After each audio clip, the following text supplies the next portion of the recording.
Hey everybody, it's me, Pam, Dragon Moon Creations. Welcome back to my channel. I took a break from card making to make a small journal. I wanted to make a journal that was kind of vintage, rustic looking on the outside. And I used a Rice-A-Roni box.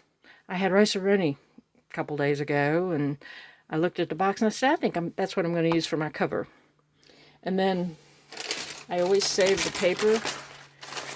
I don't always have quite a bit of it, but and this comes where it tears right here. It's perforated, and I used that on the cover. I scrunched it up really good, and I put it down with wet glue, which helps it scrunch. I had some unbleached. This is just a cut off piece. It was just right on the end of the roll or end of the piece that I had, but I used unbleached burlap. I used these. I don't know where I got these, but I used one of these. I inked it up, made it look old. I sewed my signatures in with hemp cord. Not this one. I didn't realize that I had 2 packages of this. I used that color right there. I think I should have used this color. It would have stood out a little bit more. And I used ephemera from 49 and Market for the front. And for the paper, I used a Park Lane Nostalgia, and this is a 2022 collection.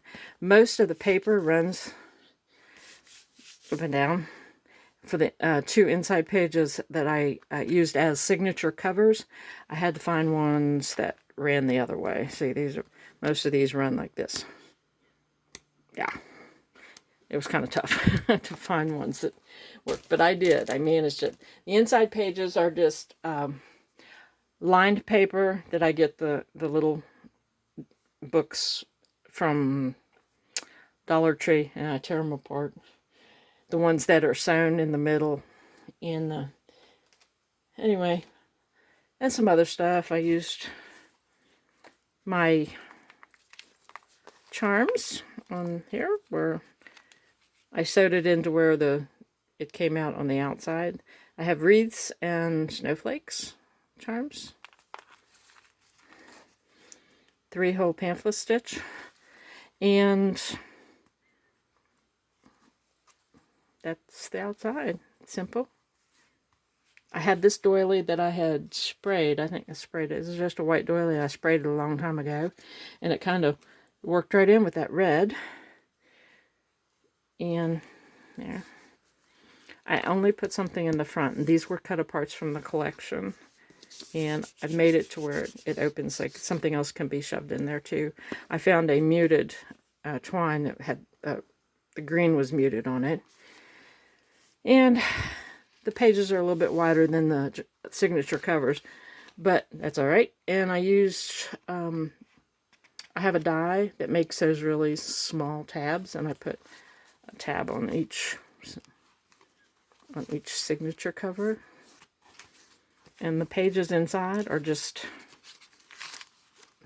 pages, just pages.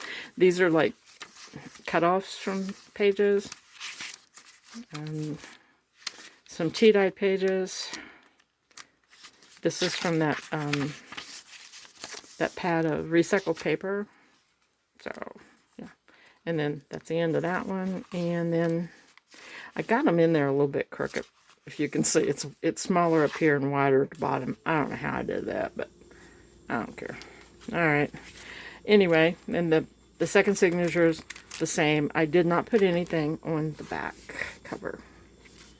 And even though it was a Rice-A-Roni box, it turns out pretty stiff once you get, 3 layers of paper on it. The thing I like about this is that if you open it up and you want to write, it lays flat. See? You can just, and anywhere you go in the book, it lays flat. It'll lay flat. And that's because I did the spine a certain way. I left a lot of room between the chipboard of the box for the spine and the front cover and the back cover, I left a lot of room. If you see, it's like that's how much room is in between. About 1/4 of an inch. And I left it front and back right there. So it'll lay flat. And the fact that this is not stiff. Whatever's there is not stiff. There is a chipboard in there from the box, but it's still, you go like this, and you can just open it up flat like that, see? Cool. Anyway, I was going to make another one, only I want to make one for Halloween, but I want to make it with the vintage, so it'll be basically the same style, probably the same page layouts also, and but just to have the vintage Halloween stuff on the front. So I think Tim Holtz may be involved in that one. But anyway, that's my little book. I was also thinking about taking you along for showing you how I do the covers. It's very simple, but how I do the spacing, between the covers and the spine to make it so flexible. And it's very flexible when you use cloth instead of paper, any kind of cloth. But that's nothing new. I did want to share that with you. I like to watch people make stuff, even if I know how to do it, because you just never know when they might do something different. And you go, hey, that's a really good idea. I think I'll try that. Well, anyway, and I was looking, while I'm talking about Halloween, making the Halloween, I was thinking about, instead of putting the charms here, that I might poke the hole up here and have the charm dangle. And I was looking over here, believe it or not, and I have these spiders.